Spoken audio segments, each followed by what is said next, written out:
got all the different elements that have come out of the volcano are all mixed up, and the rock starts to crystallise. Any of those atoms that are radioactive, they now start to accumulate what we call the daughter products, the decay products. Now, the point is that this rate of decay is so slow when we measure it in the present that it takes millions of years for parent atoms to decay to daughter atoms. And so that's ultimately where the millions of years come from, the fact that the decay rates in the present are slow.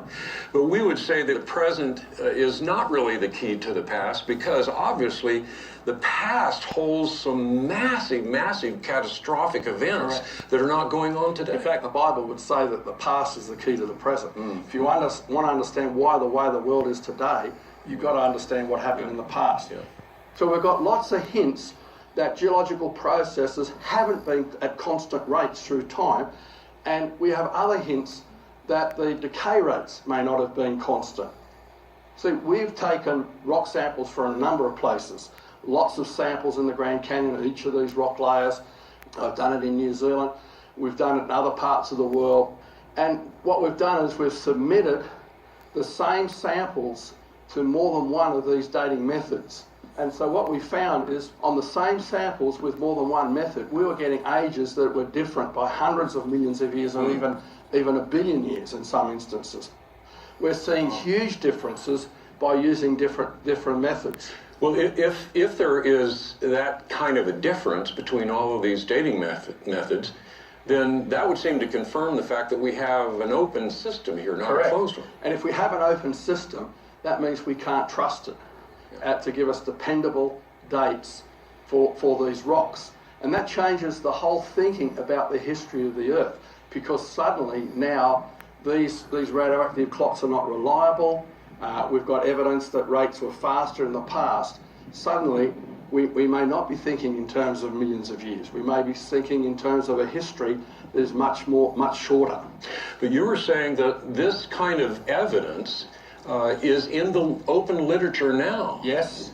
Why is it not making an impact? Well, I've been asked that when I've spoken in university geology departments, and the answer is because there is a commitment to the millions of years. And so once people get locked into that focus, anything outside their field of view that conflicts with that focus is marginalised. And the reason why the millions of years are important, if we go back in the history of scientific thought, Charles Lyell in England proposed millions of years, and they multiplied the ages for the rocks, and that was the foundation on which Charles Darwin built. In fact, he read Charles Lyell's book and was convinced of the millions of years of geological evolution, so he could say, now, given enough time, what we don't see happening in the present, we might only see small changes in the present. Given millions of years, the small changes can add up to big changes. And so if you want to have a way of looking at the history that says that we got here by chance, random processes over millions of years, then you've got to have rocks that are millions of years old. Otherwise you've undermined that whole foundation of that view of Earth history. So time becomes the critical element for the conventional paradigm. Exactly. And that time has to be deep time. Andrew said when you study the rock formations, they show evidence of a young Earth transformed by a global catastrophe.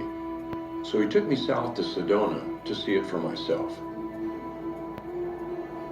The important thing to note is that this landscape is actually very stable.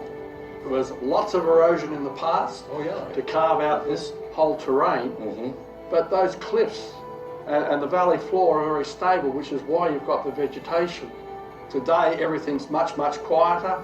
Today's processes are extremely slow, but they can't explain how we got this erosion, how we got these layers, how we got these cliffs. All right, so you wanted to come here because you see evidence of a young Earth because of what's here. What do you see? Yes, well, the first thing we notice is the extent of these layers. It's like a stack of pancakes. For example, the red unit that goes all the way across our field of view, that's the Schnebly Hill Formation. And above that, you can see the first white unit is the Coconino Sandstone. And above that, you've got the Toorawheat, and at the horizon, you've got the Kaibab limestone, which is the rim rock of the Grand Canyon. And here we are, 70 more miles from the Grand Canyon, and these layers are still here. Yeah. It's almost hard to imagine the volume of material that represents. Yes, take the Coconino sandstone. We can trace it from here, right across New Mexico, Colorado, right over towards Kansas and Oklahoma, or even in Texas. We're talking at least 200,000 square miles for this one rock unit that's consistent for mile after mile after mile. That's not the scale that we see today with localised sedimentation. And to get it flat lying like this over such a large area, it's like you have to make your pancake all at once very rapidly. And so these layers show evidence of rapid sedimentation, the extent of these layers. Well, Andrew, you were talking about that red formation, but that doesn't sound familiar to me. No, that's the Schnebler Hill Formation. It's not in the Grand Canyon. In the Grand Canyon, we go from the Coconino into the Hermit Formation. There's that knife-edge boundary, and there's no evidence of erosion there, which means that the Hermit Formation was rapidly deposited, and then immediately the Coconino was deposited on top of it. But here, we've come 70 miles from the Grand Canyon, and we've got this Schnebler Hill Formation between the Coconino and the Hermit. And this Schnebler Hill Formation, 800 to 1,000 feet thick, over an area of 1,000 square miles, had to have been formed very rapidly. If that took millions of years, we ought to see millions of years of evidence of millions of years erosion back in the Grand Canyon at that same boundary. We don't.